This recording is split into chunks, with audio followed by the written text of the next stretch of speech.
Sebelum melanjutkan, jangan lupa subscribe dulu, terima kasih. Bab 397 Kau tak bisa melindunginya. Mendengar ini, ketujuh pria paruh baya itu menoleh ke arah Feng Jiu. Dia dipanggil oleh istana. Apakah dia akan pergi? Feng Jiu menyeringai tipis, lalu menatap penjaga gerbang dan berkata, apakah dia masih di luar sana? Tidak, Nona Muda. Dia pergi setelah menyampaikan pesannya, kata penjaga gerbang dengan penuh hormat. Bagus. Kembali bekerja. Katanya sambil mengangguk, mengisyaratkan agar dia pergi. Baik, Nona Muda, sahut penjaga gerbang sambil keluar dari halaman dan pergi. Apakah itu berarti Anda akan pergi, Nona Muda?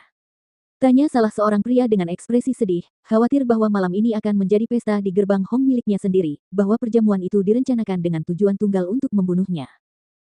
Tidakkah kau lihat aku sedang sibuk? Apa aku terlihat seperti punya waktu untuk makan dan minum? Katanya sambil mengibaskan gaunnya dan bangkit berdiri.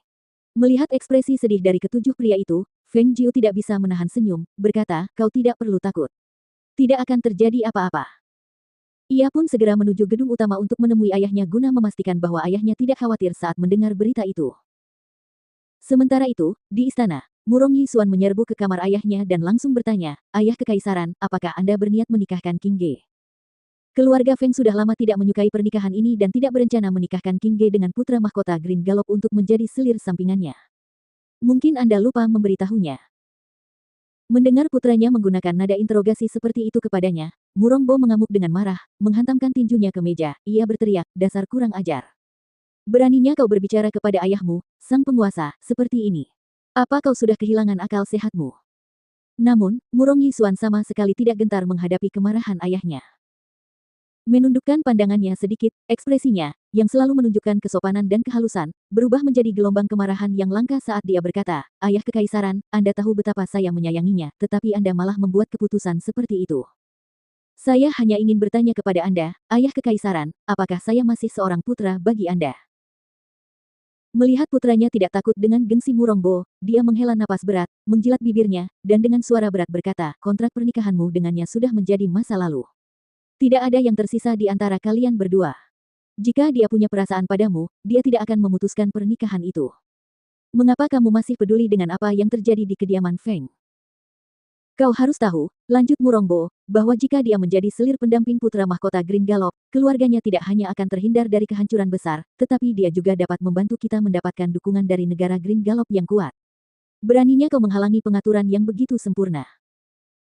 Berhenti sejenak, Murong Bo melirik putranya dan kemudian berkata, terlebih lagi, bagaimana mungkin kau menghalangi putra mahkota Green Gallop sekarang setelah dia mengincarnya?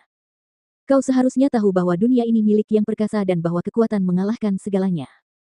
Kau mungkin menganggap dirimu sebagai legenda di negara Sun Glory-ku, tetapi ini adalah Sun Glory, nak. Kau tidak sebanding dengan putra mahkota dari negara kelas 6 yang kuat. Kau tidak dapat melindunginya. Mendengar ayahnya berbicara dengan begitu terus terang dan dengan kekuatan yang tak henti-hentinya, wajah Murong Yixuan menjadi pucat pasi, dan tangannya yang berlengan mengepal erat. Meskipun dia sangat marah, dia harus mengakui bahwa ayahnya benar. Dia tidak bisa melindunginya. Kalau saja dia dapat melindunginya, ayahnya tidak akan menghadapi percobaan pembunuhan atau menderita luka parah yang membuatnya linglung.